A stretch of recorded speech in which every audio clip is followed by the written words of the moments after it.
Somo letu ni kukua kwa Mkristo. Somo letu ni kukua kwa Mkristo.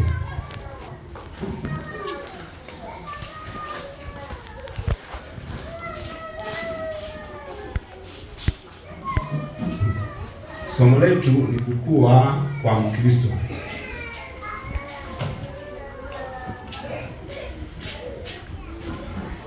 Maandiko ambayo tutasimamia Waefeso 4 mstari wa 13. Waefeso 4 mstari wa 13 mpaka wa 16. Somo ni kukua kwa Mkristo. Andiko ni Waefeso 4 mstari wa 13. Amina. Umeshaandika utangulizi. Tunapoongelea juu ya habari ya kukua, kuna tafsiri mbalimbali za kukua. Kuna tafsiri mbalimbali za kukua. Zile ambazo mimi nimeweka hapa inaweza kuwa ndizo ambazo mimi nazifahamu, lakini pia na wewe pia unaweza kuwa unazifahamu nyingi kwa habari ya kukua. Amina. Nasema hivi, kuna tafsiri mbalimbali za kukua zinatolewa juu ya kukua kwa Mkristo.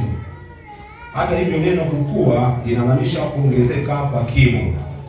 Lakini pia na Mkristo ni mfuasi wa Kristo. Kwa hiyo tunasema kwamba kukua ni kuongezeka kwa kimo.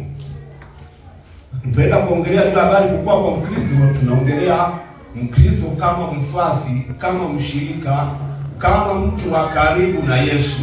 Sawa? Kwa mambo yote mawili hayo hapo unapokuwa unayatazama au kuyafikiria kwa kukua kwa Mkristo, tafsiri ya kwanza ya kukua ni kuongezeka katika kimo. Sema kuongezeka katika kimo. Lakini tunaposema kwa Mkristo tunataka kumaanisha kwamba ni mshirika au mfuasi au mtu aliyeungana na Kristo.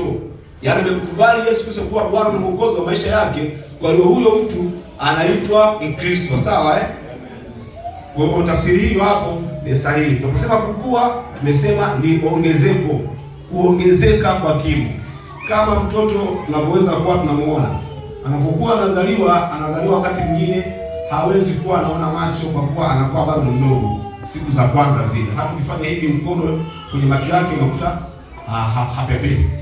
Lakini kadri siku zinavyoenda, ukiona umefanya hivi mkono kwenye macho, anaanza kupepesha, tunaona kwamba mtoto anaanza nini?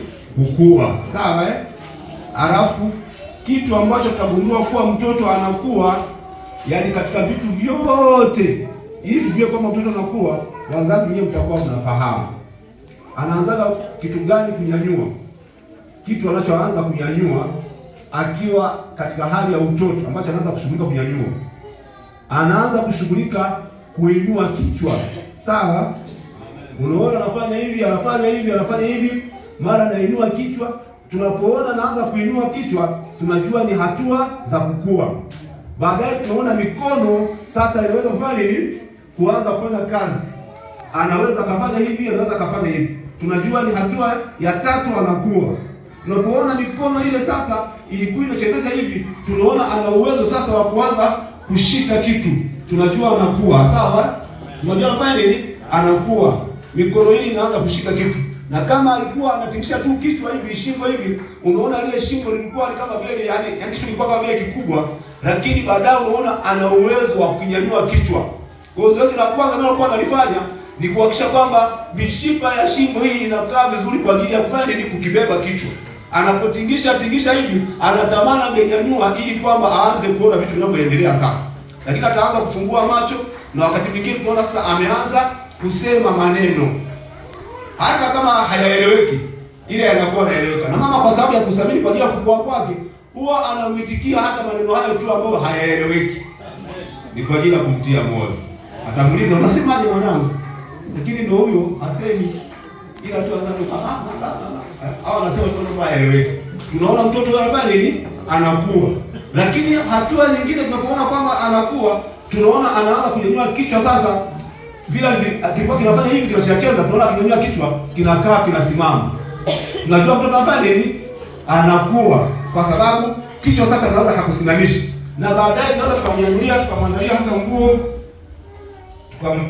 tukamvishia nguo, tukamkalisha kaka, au tukachukua kikapu tukamkalisha kwenye kikapu, tukamwekalisha na kaka, au tukamchukua kwenye kochi, tukamwekalisha kwenye kochi na kaka. Unaona mtoto anakuwa. Ila tukiona tumemzaa mtoto wiki ya kwanza, tunafanya hivi macho hapepesi, wiki ya pili, ya tatu tunatakiwa kwenda kwa daktari.